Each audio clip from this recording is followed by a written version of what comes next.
ये है पाइथन। मैं यहाँ पर किसी सांप के बारे में बात नहीं कर रहा। मैं बात कर रहा हूँ दुनिया की सबसे popular and easiest programming language, जिसका use artificial intelligence, data analysis, web development and यहाँ तक कि स्पेस साइंस में भी यूज किया जाता है। इनफैक्ट ब्लैक होल के फर्स्ट इमेज को भी प्रोसेस करने के लिए पाइथन को एज अ प्राइमरी लैंग्वेज में यूज किया गया था। एंड इस वाली वीडियो में मैं बनाने वाला हूँ एक space shooter game from scratch using Python. Like game के हर एक विजुअल्स को हमें कोड के थ्रू ही हैंडल करना होगा, जो कि सच में काफी ज्यादा वियर्ड है। तो अब क्योंकि हम अपने गेम को किसी गेम इंजन में नहीं बना रहे, इसका मतलब ना हमारे पास कोई सीन एडिटर है, ना कोई फिजिक्स कंपोनेंट, ना कोई drag and drop system. End game के प्रोटोटाइप के लिए भी हमें ऑब्जेक्ट को खुद से कोड करना होगा। So without wasting any time, let's start. तो शुरुआत होती है आर्केड इंपोर्ट से।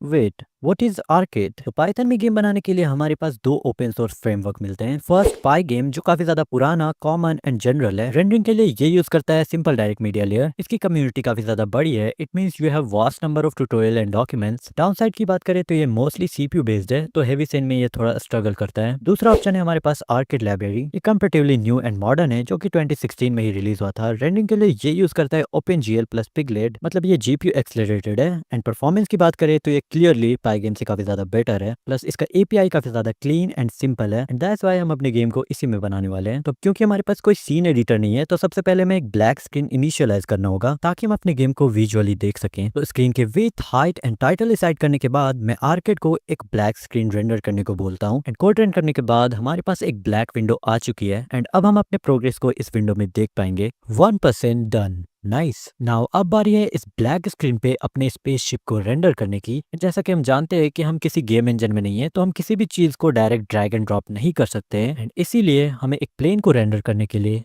थोड़ी मैथ्स की जरूरत होगी। तो आर्किड फ्रेमवर्क में ट्रायंगल को रेंडर करने के लिए हमें एक फंक्शन दिया जाता है, जिसको चाहिए होते हैं 3 वर्टेक्स, बोले तो 3 पॉइंट्स। हम अपने ट्रायंगल में 3 पॉइंट्स मार्क कर लेते हैं। And because we are in 2D space, तो हमें हर एक पॉइंट के लिए 2 वैल्यू चाहिए होंगे, एक्स एंड वाई। पाइथन को एक्स एंड वाई समझाने के लिए हमें यूज करना होगा साइन एंड कोस। यहाँ पर sine vertical and cos horizontal काम करेगा। ऑलराइट, हमारा स्ट्रक्चर बन चुका है। नाउ अब चलते हैं रोटेशन पे। एंड रोटेशन के लिए हम यूज करने वाले प्लेयर एंगल वेरिएबल, इसको वैल्यूज मिलेगी हमारे माउस कर्सर से। लेट्स इमेजिन कि हमारा माउस कर्सर यहाँ पे है, टेक्निकली हमारा प्लेयर एंगल कुछ इस डायरेक्शन में होगा। And let's suppose this is our facing point. बाकी बचे 2 वर्टेक्स को हमें कुछ ऐसे वैल्यूज देने होंगे जिससे वो हर एक डायरेक्शन में एक ही शेप में दिखे। लाइक बैक लेफ्ट वर्टेक्स के लिए हम प्लेयर एंगल में से 150 डिग्री ऐड करेंगे। And let's suppose our player angle is 45 degree, then इस कंडीशन में इस वर्टेक्स को 195 डिग्री में होनी चाहिए। नाउ अब बारी है प्लेन के राइट वर्टेक्स की। इसके लिए हम प्लेयर एंगल में से 150 डिग्री माइनस करने वाले हैं, जो कि आती है -105 डिग्री। बिकॉज ये माइनस में है, तो हमें इसको नॉर्मलाइज करना होगा, जो आती है 255 डिग्री। तो फाइनली हमें तीनों वर्टेक्स के लोकेशन मिल चुके हैं। एंड अगर हम तीनों को मिलाएं तो हमारे पास कुछ ऐसा शेप बन के आ रहा है, जैसा कि हमें गेम में चाहिए था। बट हम पाइथन में साइन एंड कोस के लिए डिग्री में वैल्यू नहीं दे सकते हैं, तो हमें डिग्री को रेडियन में बदलना होगा। इसके लिए हम यूज करने वाले हैं math.radians का। तो बेसिकली ये वर्क ऐसे करता है कि हमें रेडियन निकालने के लिए डिग्री को 5/180 से मल्टीप्लाई करना पड़ता है। लेट्स सपोज हम 45 डिग्री को ले लेते हैं, तो पाइथन 45 डिग्री को ना लेकर 0.785 लेगा। And that's all. तो फिर चलो इसको हम पाइथन में करते हैं। ऑलराइट, तो सबसे पहले हम कुछ वेरिएबल्स बना लेते हैं, like player x, player y, player angle, player radius. Player radius इसीलिए ताकि हम इसके साइज को भी कंट्रोल कर सके। एंड देन ड्रॉ फंक्शन में ट्रायंगल के सारे वर्टेक्स को इंप्लीमेंट करने के बाद मैंने इसको एक वाइट कलर दे दिया है। एंड रन करने के बाद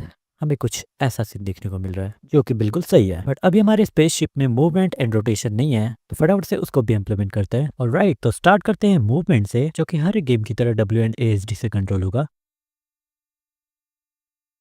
एंड बात करें रोटेशन की, जो कि माउस कर्सर डिसाइड करेगा। इट मीन्स हमारे प्लेयर एंगल को वैल्यू मिलेगी, एंड उस एंगल के अकॉर्डिंग हमारा प्लेयर रोटेट करेगा। Now let's run the code.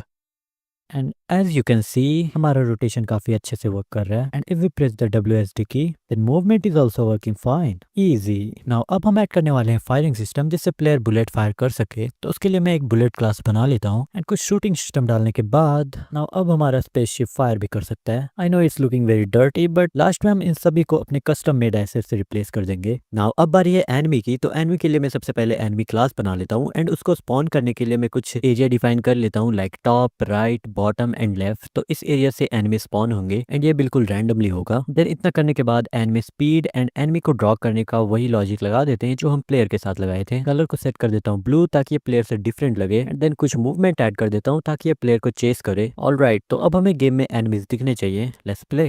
And या अब हमारे गेम में एनिमी आ चुके हैं, बट हमारे पास एक प्रॉब्लम है कि अभी हम इन्हें मार नहीं सकते हैं, ना ये हमें मार सकते हैं, बिकॉज गेम में अभी तक हमने हेल्थ एंड डैमेज सिस्टम नहीं लगाया है। तो फटाफट से उसको भी ऐड कर लेते हैं।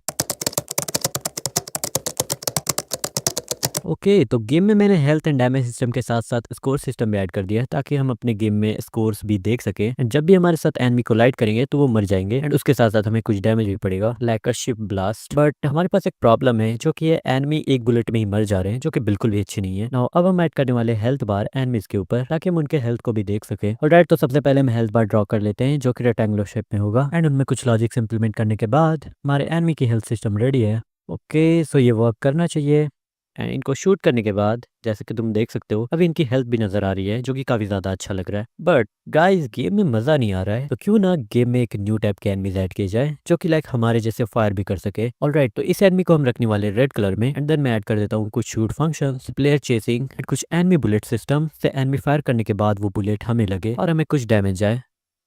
ऑलराइट, कोड रन करने के बाद हमें अपने सेकंड टाइप के एनिमीज दिखने चाहिए एंड ये रहा रेड कलर में एंड जैसे कि तुम देख सकते हो ये शूट भी कर रहे हैं। आई नो ये थोड़ा कार्टूनिश टाइप लग रहे हैं बट जैसा कि मैंने कहा था कि हम इनको रिप्लेस कर देंगे अपने कस्टम मेड एसेट से, तो फिकर नॉट। गाइस अभी हमारा गेम काफी ज्यादा इजी लग रहा है, लाइक जैसे 2 साल का बच्चा भी खेल ले, जो कि मैं बिल्कुल भी नहीं चाहता। मैं चाहता हूँ कि भाई तुम लोग स्पॉन होते ही मर जाओ, अपने पीसी तोड़ दो एंड इतना फ्रस्ट्रेट हो जाओ कि दोबारा मेरी गेम डाउनलोड ना कर सको। Just joking guys. तुम्हें लगता है कि मैं ऐसा करूंगा? नहीं, तुम ही बताओ, तुम मेरे सब्सक्राइबर हो, तुम्हारे साथ कौन ही ऐसा कर सकता है? ऑफ कोर्स मैं ही करूंगा।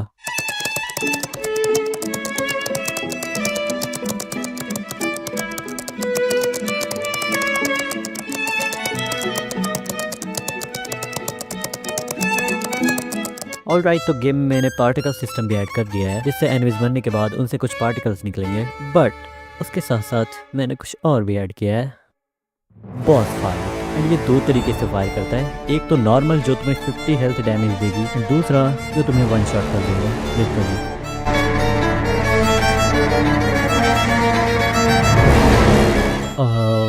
ओके, शायद गेम कुछ ज़्यादा ही हार्ड हो गया, ऐसा मैंने तुम लोग बोलोगे, इसलिए मैं कुछ तुम्हारे जैसे नन्हे मुन्ने बच्चों के लिए कुछ पावर अप्स ऐड कर देता हूँ। लाइक एनिमीज बनने के बाद कुछ पावर अप्स ड्रॉप करेंगे जैसे रैपिड फायर, शील्ड एंड कुछ हेल्थ। चलो अब थैंक यू बोलने की ज़रूरत नहीं है, इतना तो कर ही सकता हूँ।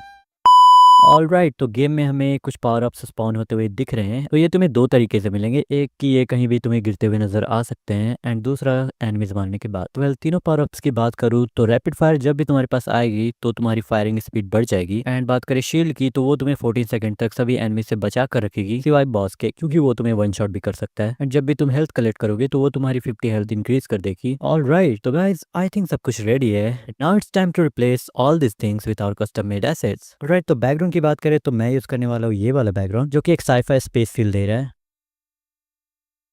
एंड प्ले करने के बाद हमें कुछ ऐसा सीन देखने को मिल रहा है जो कि काफी ज्यादा अच्छा लग रहा है। ऑलराइट, तो चलो फटाफट से बाकी चीजों को भी रिप्लेस कर देते हैं। ओके, तो प्लेयर के लिए हम यूज करने वाले हैं ये वाली स्पेसशिप, ये है विदाउट फायर वाले एनिमी के लिए, फायर करने वाले एनिमी के लिए, बॉस स्पेसशिप के लिए, बुलेट एंड मिसाइल्स के लिए जिनमें लेफ्ट साइड वाले बॉस के लिए, राइट साइड में येलो वाला प्लेयर के लिए एंड रेड वाला बाकी एनिमीज के लिए, एंड लास्ट पावर अप्स के लिए हम ये वाले एसेट्स यूज करने वाले हैं। साउंड्स में हम 2 एसेट्स यूज करने वाले हैं, पहला शूटिंग साउंड एंड दूसरा एनिमीज एक्सप्लोड साउंड जो कि एनिमीज के मरने के टाइम पे प्ले होगा। Alright, so let's go।